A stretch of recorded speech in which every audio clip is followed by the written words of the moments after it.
बोलो श्रीमन्नारायण भगवान की जय। मार्गशीर्ष शुक्ल पक्ष की मोक्षा एकादशी का महात्मा। युधिष्ठिर बोले, देव देवेश्वर मैं पूछता हूँ, मार्गशीर्ष मास के शुक्ल पक्ष में जो एकादशी होती है उसका नाम क्या है?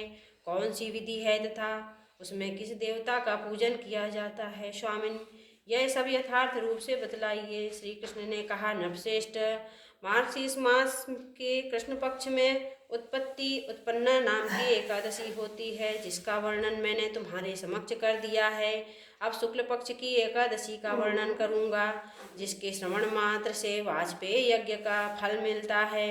उसका नाम मोक्षा एकादशी, जो सब पापों का अपहरण करने वाली है। राजन, उस दिन यत्न पूर्वक तुलसी जी की मंजरी तथा धूप दीप आदि से भगवान दामोदर का पूजन करना चाहिए। पूर्वोक्त विधि से ही दशमी और एकादशी के नियम का पालन करना उचित है। मोक्षा एकादशी बड़े बड़े पातकों का नाश करने वाली है। उस दिन रात्रि में मेरी प्रसन्नता के लिए नृत्य गीत और स्तुति द्वारा जागरण करना चाहिए, जिससे पितर पापवश नीच योनि में पड़े हुए हों वे इसका दान पुण्य करने से मोक्ष को प्राप्त होते हैं। इसमें तनिक भी संदेह नहीं है। पूर्व काल की बात है, वैष्णवों से विभूषित परम रमणीक चंपक नगर में वैशानक नामक राजा रहते थे। वे अपनी प्रजा का पुत्र की भांति पालन किया करते थे।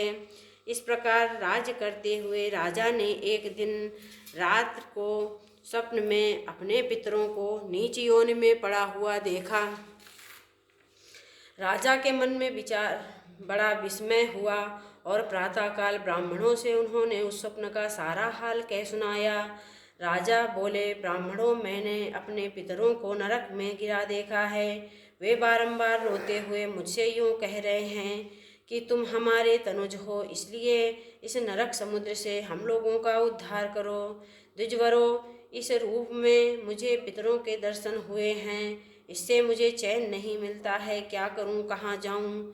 मेरा हृदय रुंधा जा रहा है।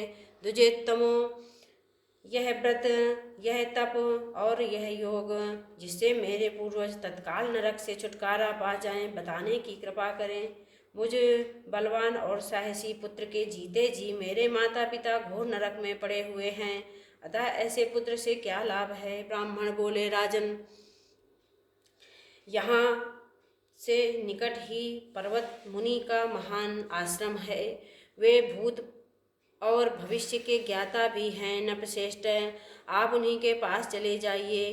ब्राह्मणों की बात सुनकर महाराज वैशानक शीघ्र ही पर्वत मुनि के आश्रम चले गए और वहाँ उन मुनि श्रेष्ठ को देखकर उन्होंने दंडवत प्रणाम करके मुनि के चरणों का स्पर्श किया। मुनि ने भी राजा के राज्य के सातों अंगों की कुशल पूछी। राजा बोले, स्वामिन, आपकी कृपा से मेरे राज्य के सातों अंग सकुशल हैं, किंतु मैंने स्वप्न में देखा है कि मेरे पितर नरक में पड़े हुए हैं। अतः बतलाइए, किस पुण्य के प्रभाव से वे वहाँ से छुटकारा पाएंगे? राजा की यह बात सुनकर मुनिश्रेष्ठ पर्वत एक मुहूर्त तक ध्यानस्थ रहे। इसके बाद वे राजा से बोले, महाराज, मार्गशीर्ष मास के शुक्ल पक्ष में जो मोक्षा एकादशी होती है, तुम लोग उसका व्रत करो और उसका पुण्य पितरों को दे दो। उस पुण्य के प्रभाव से उनके नरक का उद्धार हो जाएगा। भगवान श्री कृष्ण कहते हैं, युधिष्ठिर मुनि की यह बात सुनकर राजा पुनः अपने घर लौट आए। जब उत्तम मार्गशीर्ष मास आया तब राजा वैशानक ने मुनि की कथनानुसार मोक्षा एकादशी व्रत करके उनका पुण्य समस्त पितरों सहित पिता को दे दिया। पुण्य देते ही क्षण भर में आकाश से फूलों की वर्षा होने लगी। वैशानक के पिता पितरों सहित नरक से छुटकारा पा गए और आकाश में जाकर राजा के प्रति यह पवित्र वचन बोले, बेटा, तुम्हारा कल्याण हो। यह कहकर वे स्वर्ग में चले गए। राजन, जो इस प्रकार कल्याणमयी मोक्षा एकादशी का व्रत करता है, उसके पाप नष्ट हो जाते हैं और मरने के बाद उसे मोक्ष प्राप्त होता है।